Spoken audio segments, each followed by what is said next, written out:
alokbati, talilong, at oregano.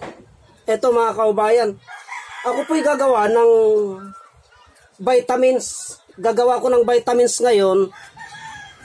Vitamins na ulam ko pa. Kaya nanguha ko ng maraming alokbati para iulam ko.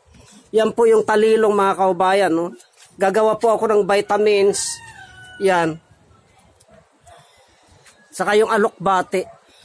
Antabayanan nyo yung kabuuan ng karugtong ng video na ito mga kaubayan. Kasi ito ay gagawa po ako ng mabisang vitamin. Pampalakas po sa katawan.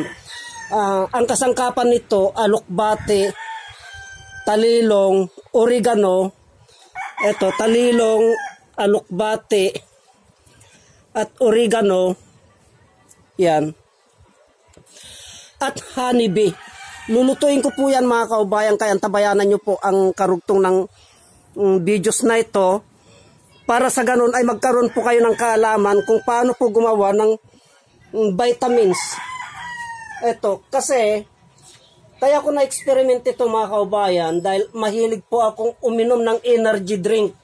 Mahilig po akong uminom ng energy drink kaya lang humahapdi po ang tiyan ko.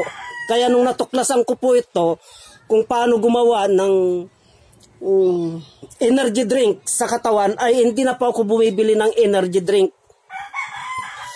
Ang ginagamit ko na lamang po mga kaubayan ay gumagawa na po ako ng sarili kong vitamins pampalakas sa katawan. Kaya isa sa mga kasangkapan na kaya hindi ko winawala itong aking mga tanim, itong alokbati. Itong alokbati po, oregano, ayan, itong oregano, at talilong, ayan pong talilong, oh. Yan po. At honeybee po. Honeybee, ang kasangkapan niya. Linuluto ko po yun. Yung pinaglagaan po nito, pinaglagaan ng mga ito, ilalaga ko po yan. Nang ilalaga, kukunin ko po yung sabaw kasi nandun na po yung bisa niya. Mga kaubayan, nasa sabaw na po ang bisa nila. Tapos titimplahan ko po ng honeybee. Napakalakas po na pangpalakas ng katawan. Vitamin C, yung buto-buto. Kasi ganun din po ang tama nung ininom kong energy drink mga kaubayan dahil sa pagod ko nga po. Madalas po akong mapagod. Kung saan po ako nagpupunta, kailangan ko po yung mga inuming pampalakas. Ngunit nung natuklasan ko po ito, ay hindi na po ako bumibili ng energy drink. Gumagawa na lamang po ako ng sarili ko. Basta't lagi lamang po ako may naka-stock dun sa rep na honeybee. Importante po sa akin yung honeybee mga kaubayan kasi yung honeybee po ay yan po ang isa sa mga hinahalo ko tuwing ako po'y magtimpla ng mga halamang gamot ng mga pampalakas ng katawan, gamot sa ubo. Katulad nito, pag gumawa ko ng gamot sa ubo, ang kasangkapan po niyan, itong lagundi na yan, at yung ampalaya doon sa gilid ng bakod ko po doon mga kaubayan, yun po. At yung oregano na yan, pag gumawa po ako ng gamot sa ubo, ay yan po ang kasangkapan niya, oregano, ito po, oregano, lagundi,